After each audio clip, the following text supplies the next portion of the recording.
Bom dia, boa tarde, boa noite, pessoal, tudo bem? Hoje vamos para o dia 329, 1 Coríntios de 1 a 4. Bora lá?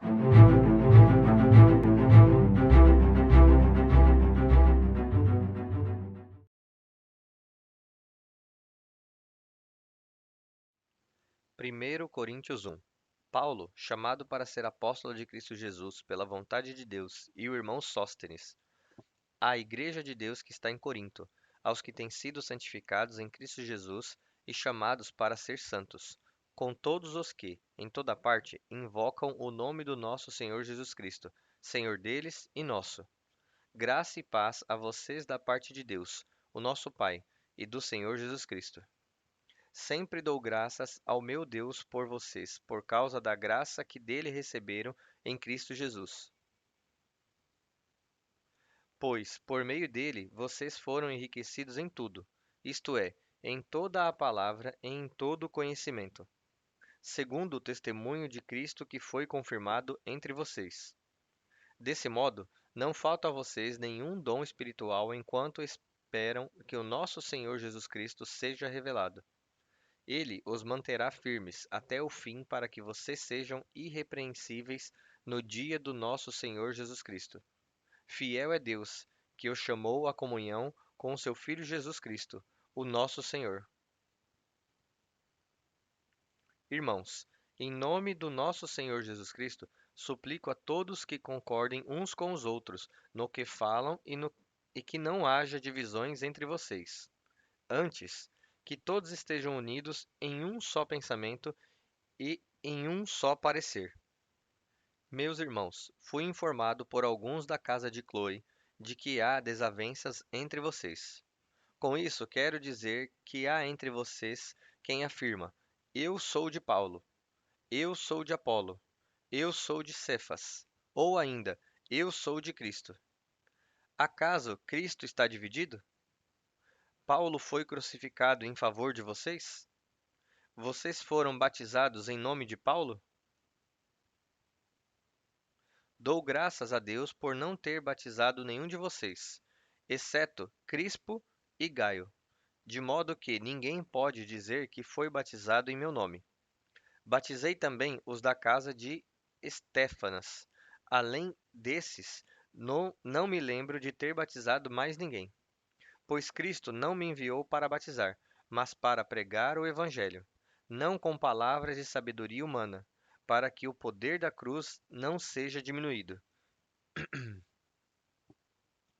Pois a mensagem da cruz é loucura para os que perecem, mas para nós que somos salvos é o poder de Deus. Pois está escrito: Destruirei a sabedoria dos sábios e rejeitarei a inteligência dos inteligentes. Onde está o sábio?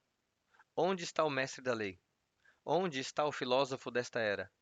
Acaso Deus não tornou louca a sabedoria deste mundo?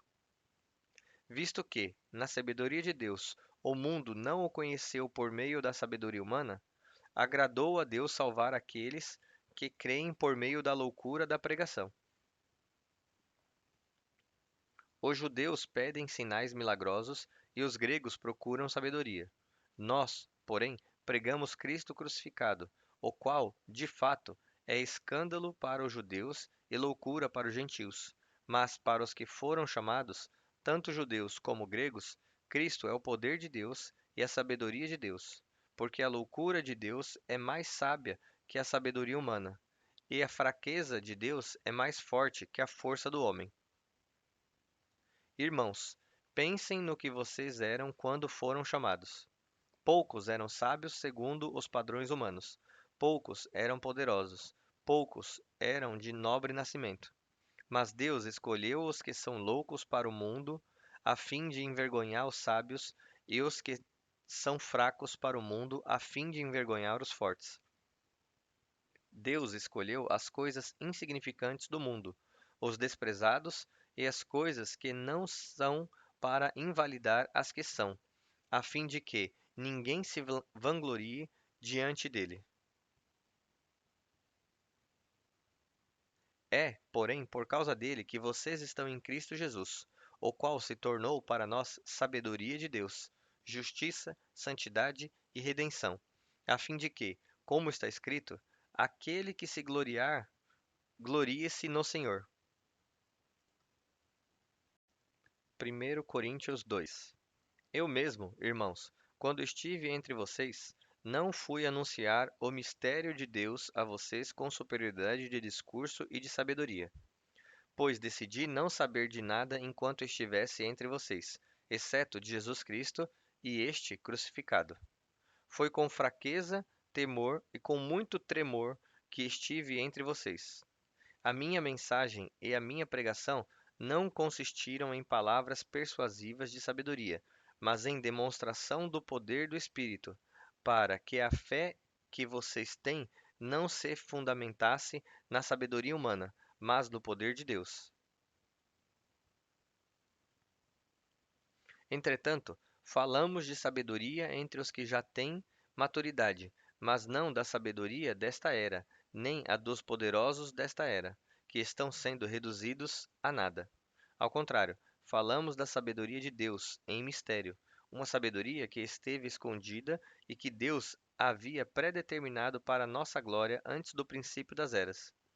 Nenhum dos poderosos desta era entendeu essa sabedoria, pois, se a tivessem entendido, não teriam crucificado o Senhor da glória. Todavia, como está escrito: nenhum olho viu, nenhum ouvido ouviu, e coração nenhum concebeu o que Deus preparou para aqueles que o amam. Deus, porém, o revelou a nós por meio do Espírito. O Espírito sonda todas as coisas, até mesmo as profundezas de Deus. Pois quem conhece os pensamentos do homem, a não ser o espírito do homem que nele está? Da mesma forma, ninguém conhece os pensamentos de Deus, a não ser o Espírito de Deus.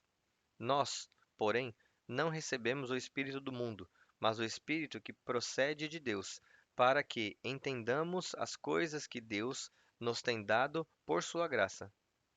Delas também falamos, não com palavras ensinadas pela sabedoria humana, mas com palavras ensinadas pelo Espírito Santo, explicando o que é espiritual com palavras espirituais. O homem natural não aceita as coisas que vêm do Espírito de Deus, pois para ele são loucura. Não é capaz de entendê-las, porque elas são discernidas espiritualmente.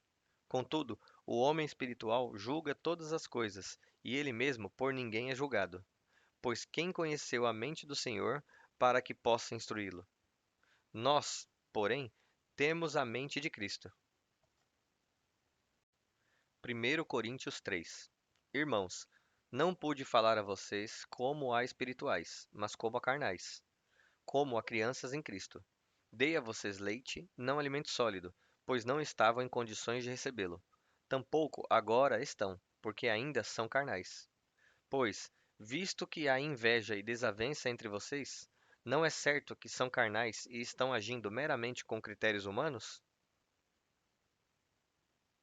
Quando alguém diz, eu sou de Paulo, e outro diz, eu sou de Apolo, não é porque estão agindo meramente com critérios humanos?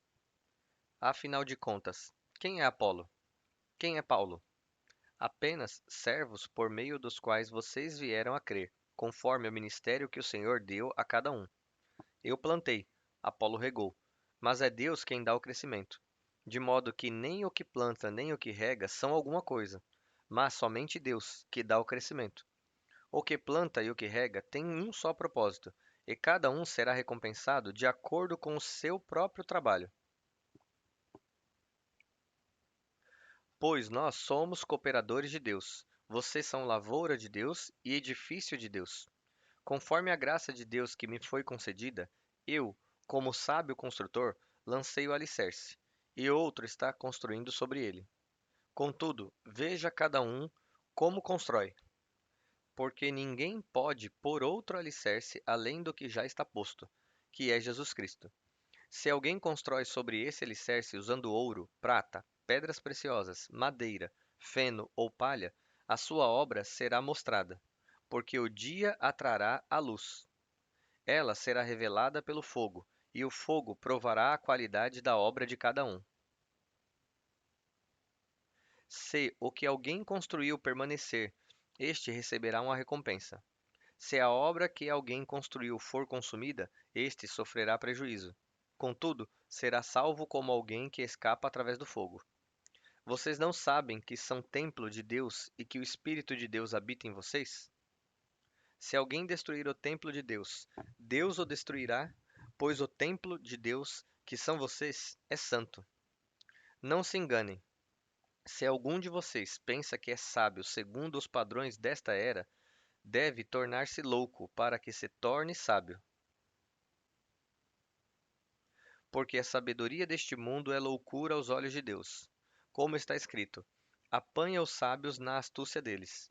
E também, o Senhor conhece os pensamentos dos sábios e sabe como são fúteis.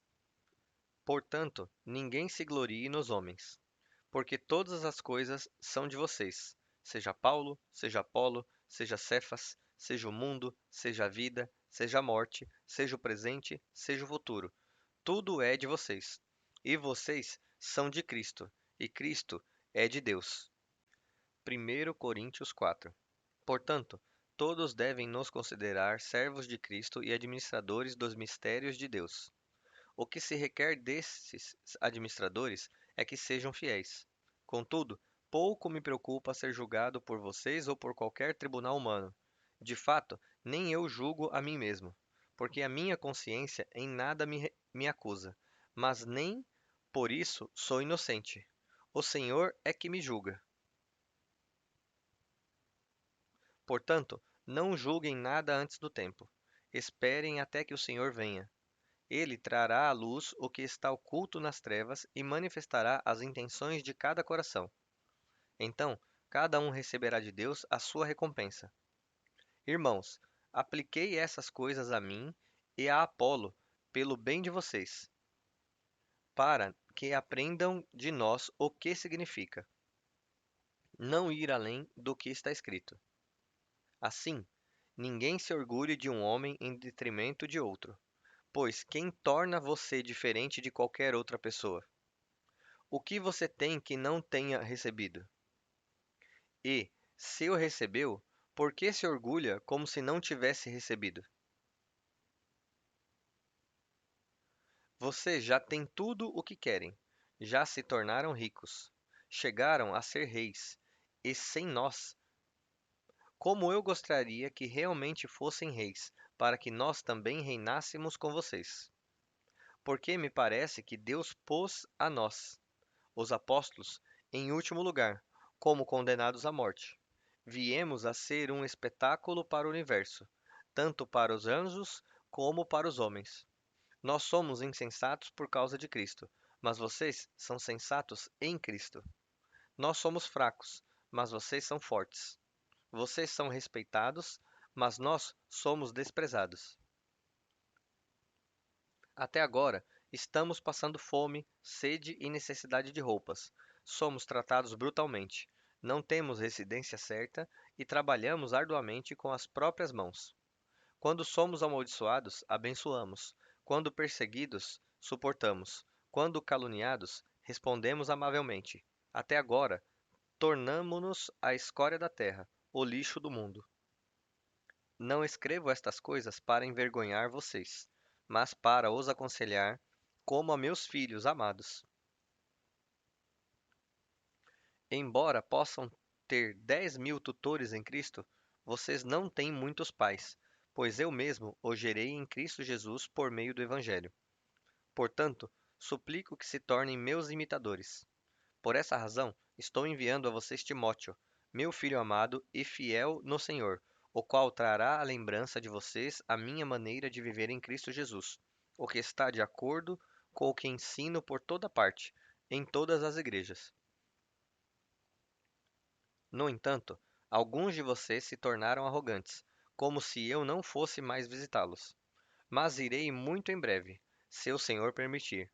Então, saberei não apenas o que estão falando esses arrogantes, mas que poder eles têm. Pois o reino de Deus não consiste em palavras, mas em poder. O que preferem? Devo ir a vocês com vara ou com amor e espírito de mansidão?